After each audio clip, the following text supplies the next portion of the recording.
Hi, I'm Tokay Diz. I'm going to take you on a tour of Adventureland through a 1958 Disneyland map. This large map was sold at the park and shows some details of the early Disneyland. The entrance to Adventureland and the shops look pretty much the same in 1958, although the names and wares were different. There was the Island Trade Store, Curio Hut, Oriental Imports, Chinese Gifts, Guatemalan Weavers, Tropical Imports, Saloon and Cantina, and Hawaiian Shop.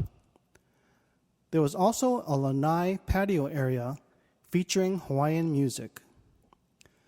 This lanai was an extension of the Plaza Pavilion, here simply called Pavilion.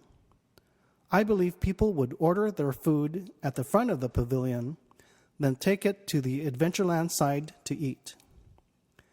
This area became the Tahitian Terrace, a Polynesian restaurant with hula dancers, which was open from 1962 to 1993.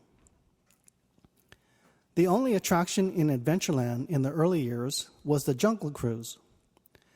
At first, Walt Disney wanted to have live animals in his jungle, but animal experts told him that they would be asleep for most of the day.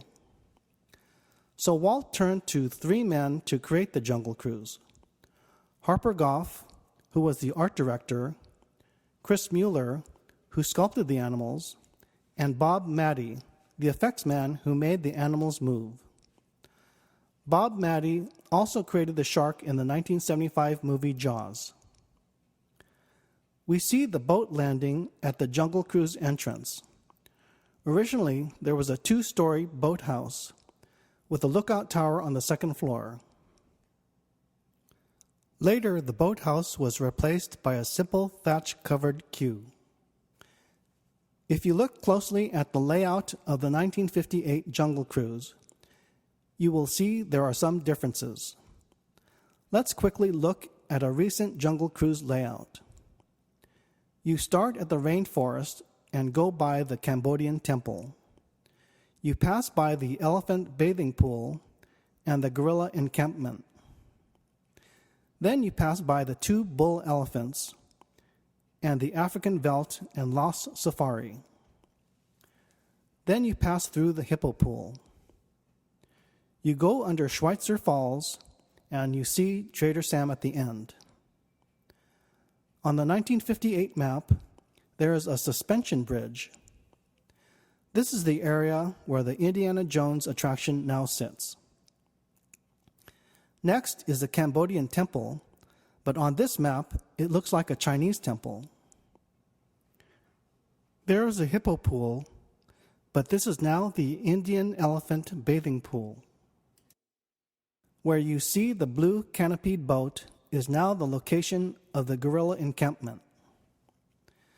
The trumpeting elephant is further down the river today. The rhino and crocodile water is now the location of the African Veldt. The roaring lion seen here was moved to the African Veldt on the other side of the river. Where the vultures were is now the hippo pool.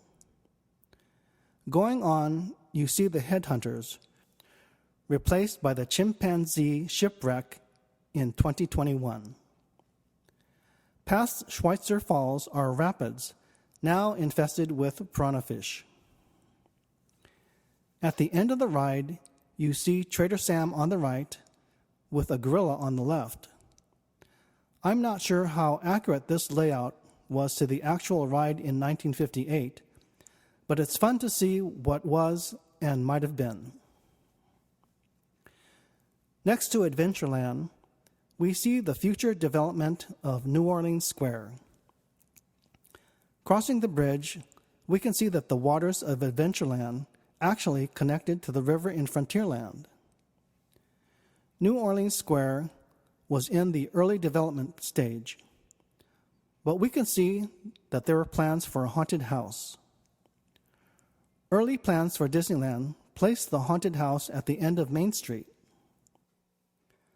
The Haunted Mansion was eventually built at the northern end of New Orleans Square and opened in 1969. We also see shops and a wax museum. This was the early concept for Pirates of the Caribbean.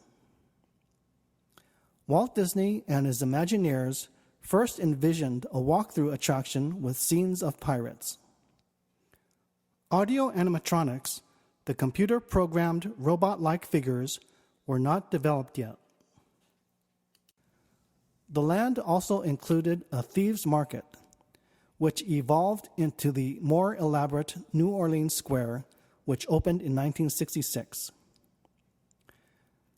That's our look at the 1958 Adventureland and plans for New Orleans Square.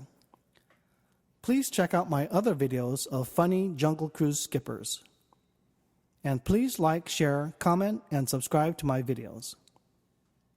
See you real soon.